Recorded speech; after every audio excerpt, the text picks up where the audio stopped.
Le XXe siècle voit se développer l'utilisation d'herbicides, notamment à base d'acide sulfurique. Il faut en effet répondre au manque de main-d'œuvre, d'abord causé par la scolarisation obligatoire des enfants, puis par l'hécatombe des deux guerres mondiales. Il faut pouvoir produire rapidement, nourrir tout le monde en utilisant le moins possible d'agriculteurs. Mais les herbicides ont aussi été utilisés comme arme de guerre, reprenant ainsi une tradition militaire qui a probablement déjà été utilisée pendant les guerres puniques par les Romains à Carthage, mais aussi à Alésia. En effet, ils salaient les terres des vaincus pour les rendre stériles. C'est ce qu'on a appelé l'utilisation de l'agent orange au Vietnam par les Américains.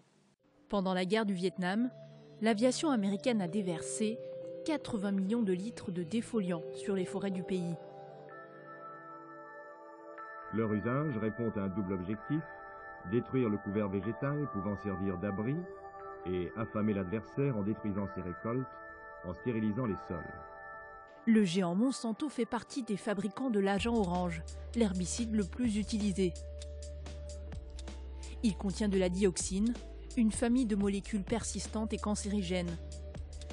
Même 45 ans après, l'agent orange est à l'origine de malformations et d'une quinzaine de pathologies.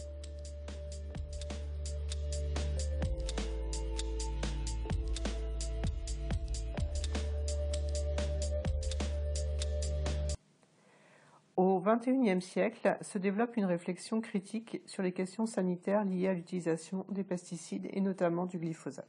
L'Argentine, le pays du soja transgénique. 60% des terres agricoles y sont consacrées.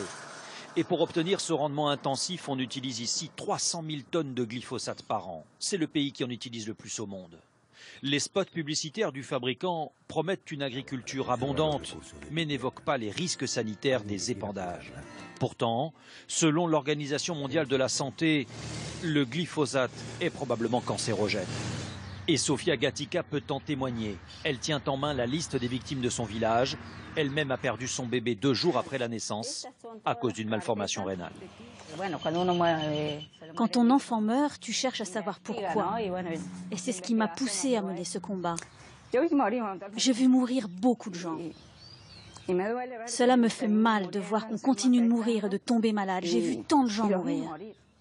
Sofia a porté plainte contre l'État argentin. Mais au final, ni le fabricant ni l'État ne seront poursuivis. Seuls les propriétaires du champ et de l'avion épandeur ont été condamnés à 3 ans de prison avec sursis. Bien maigre consolation au regard du nombre de malades recensés dans ce village. Les points rouges que vous voyez, ce sont les gens atteints de cancer. Et les triangles, les malades de leucémie. Mes enfants jouaient dans le champ de soja à côté.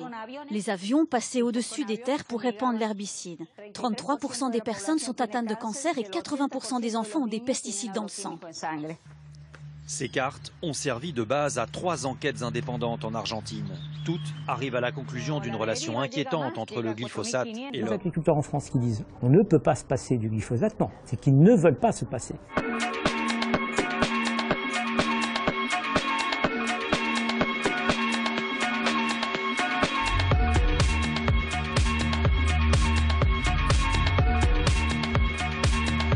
Parce que ceux qui sont en bio n'utilisent plus de glyphosate, et je connais des agriculteurs qui ne sont pas en bio, qui se passent du glyphosate depuis plusieurs années. Et ça fonctionne. C'est d'autres techniques, c'est un autre travail, parce que le glyphosate, c'est du bon marché et du travail rapide. C'est ça qu'ils veulent, c'est du confort de travail. Or, sur le confort du travail, on ne peut pas le faire aux dépens de sa santé. Si un produit comme le glyphosate est dangereux, et à mon avis, aujourd'hui, il y a suffisamment d'éléments concordants pour dire que ce produit est dangereux, je ne vois pas un agriculteur dire au nom de quelconque raison, on continue d'utiliser un produit dangereux pour l'environnement, pour nous agriculteurs, pour les riverains et pour le consommateur.